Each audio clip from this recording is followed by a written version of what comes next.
दादा बाजार से एक छोटा सा रेड बुल लाया था जो बहुत चंचल और बदमाश था। यहाँ दादी भी बाजार से एक छोटा सा मुन्ना लाई थी जो बड़ा सीधा साधा और ईमानदार था। दादा कुश्ती लड़ने में बहुत माहिर था क्योंकि वह हर रोज सुबह जिम हॉल में जाकर जिम करता था। दादी भी उसी जिम हॉल में जाकर जिम करती थी, लेकिन दादा उसे देखकर हमेशा जलता रहता था। एक दिन गांव वाले मिलकर दादी और दादा में कुश्ती लड़ने के लिए फोर्स करने लगे। दादा तुरंत राजी हो गया और सोचा कि चलो इस बार अच्छा मौका है दादी से बदला लेने का। फिर इस मुकाबले के लिए गांव वालों ने मिलकर विनर को 1 करोड़ रुपए देने के लिए एकत्र किया। एक दिन दादी के मुन्ना से छोटे रेड बुल की मुलाकात हुई और छोटा रेड बुल मुन्ना को चैलेंज देने लगा, लेकिन मुन्ना उसकी बातों को नजरअंदाज किया और वापस अपने घर लौट गया। छोटा रेड बुल घर जाकर दादा से कहा, दादा इस मुकाबले में मैं मुन्ना से कुश्ती लड़ना चाहता हूँ। दादा ने बोला, ठीक है, लेकिन तुम पहले अपनी बॉडी मेरे जैसा बना लो, फिर मुकाबला करना। कुछ दिन बाद वह समय आ गया और दादा और दादी दोनों मुकाबले के लिए मैदान में उतर गए।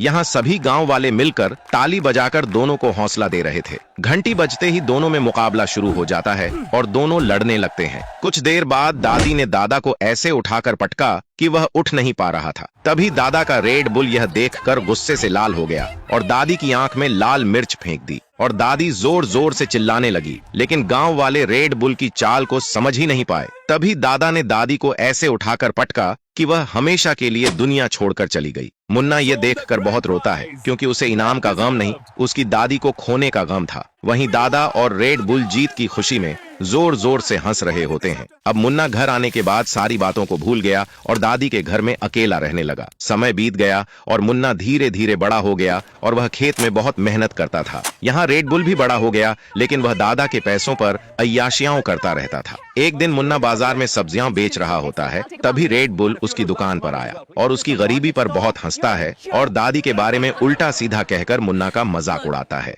मुन्ना दादी के बारे में बुरा भला सुनकर गुस्से में आ गया और रेड बुल के साथ भिड़ गया। तभी देखते ही देखते हजारों पब्लिक एकत्र हो गए और लड़ाई रोकने लगे। मुन्ना लगातार रेड बुल को मारता रहा और वह गांव वालों की एक भी नहीं सुनता। तभी गांव वाले बोले, मुन्ना तुम्हें तुम्हारी दादी की कसम, अब रेड बुल को छोड़ दो। मुन्ना इतना सुनते ही तुरंत रुक गया और बोला, अब रेड बुल के मौत का फैसला वीडियो देखने वाले करेंगे। जो लोग चाहते हैं कि रेड बुल को मार दिया जाए वह लाइक सब्सक्राइब करके कमेंट में यस लिखें, और जो लोग चाहते हैं इसे छोड़ दिया जाए वह लाइक सब्सक्राइब करके कमेंट में नो लिखें। लेकिन ध्यान रहे, आपका एक फैसला मेरी दादी को इंसाफ दिला सकता है।